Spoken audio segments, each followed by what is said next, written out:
രാധേ കൃഷ്ണ. ഇന്നത്തെ നിങ്ങളുടെ universal message എന്താണെന്ന് നോക്കാം. ഇന്ന് നിങ്ങൾക്ക് ലഭിച്ചിരിക്കുന്നത് ക്യൂൻ ഓഫ് സോർട്സ് എന്ന കാർഡാണ്. നിങ്ങൾ കൂടുതലും നിങ്ങളുടെ ബുദ്ധിയെ ഉപയോഗിച്ചിട്ടാണ് കാര്യങ്ങളൊക്കെ ചെയ്യുന്നതെന്നാണ് യൂണിവേഴ്സ് പറയുന്നത്.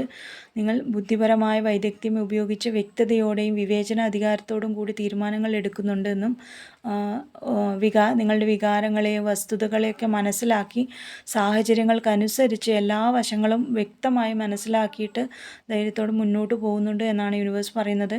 അങ്ങനെ തീരുമാനമെടുത്ത് മുന്നോട്ട് പോകുമ്പോൾ എന്ത് ഗൈഡൻസ് ആണ് യൂണിവേഴ്സ് തരുന്നതെന്ന് ചോദിച്ചപ്പോൾ വന്നത് നൈറ്റ് ഓഫ് സോർട്സ് എന്ന കാർഡാണ്. ആർക്കും വഴങ്ങാതെ ദൃഢമായ തീരുമാനത്തോടെ വളരെ ഫാസ്റ്റായി ദീർഘകാല ലക്ഷ്യത്തിലേക്ക് സത്യസന്ധതയോടെ തടസ്സങ്ങളെയൊക്കെ അതിജീവിച്ച് നിങ്ങൾ മുന്നോട്ട് പോകണമെന്നാണ് യൂണിവേഴ്സ് ഗൈഡൻസ് ആയിട്ട് പറയുന്നത്.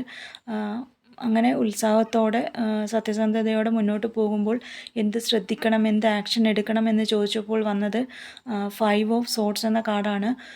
ഒരുപക്ഷെ നിങ്ങളുടെ അടുത്ത് ആരെങ്കിലും തർക്കത്തിനോ നിങ്ങളെ ആരെങ്കിലും വഞ്ചിക്കുകയോ ചെയ്തേക്കാമെന്നോ, അല്ലെങ്കിൽ നിങ്ങൾ ആരോടെങ്കിലും തർക്കത്തിന് പോവുകയോ അല്ലെങ്കിൽ അവരെ വഞ്ചിക്കുകയോ ചെയ്തേക്കാമെന്നോ ഒക്കെയാണ് ഈ മെസ്സേജിൽ കാണിക്കുന്നത്. അങ്ങനെ വരുമ്പോൾ നിങ്ങൾ തർക്കങ്ങളും വിഷമങ്ങളും ഒക്കെ അതിജീവിച്ച് അങ്ങനെ ശ്രദ്ധിച്ച് നിങ്ങളുടെ ബന്ധങ്ങളൊക്കെ ശ്രദ്ധിച്ച് അത് റിലേഷൻഷിപ്പൊക്കെ കീപ്പ് ചെയ്ത് മറ്റുള്ളവരെ മനസ്സിലാക്കി അങ്ങനെയൊക്കെ ശ്രദ്ധിച്ച് മുന്നോട്ട് പോകാനാണ് യൂണിവേഴ്സ് നിങ്ങളോട് പറയുന്നത്. Thank you. ഇന്ന് എല്ലാ കാർഡുകളും സോർട്സ് കാർഡുകളാണ് വന്നിട്ടുള്ളത്. അപ്പോൾ നിങ്ങളുടെ ബുദ്ധിപരമായ ആശയങ്ങളെയൊക്കെ ഒന്ന് ശ്രദ്ധിച്ച് യൂസ് ചെയ്യാനാണ് യൂണിവേഴ്സ് നിങ്ങളോട് പറയുന്നത്. Thank you.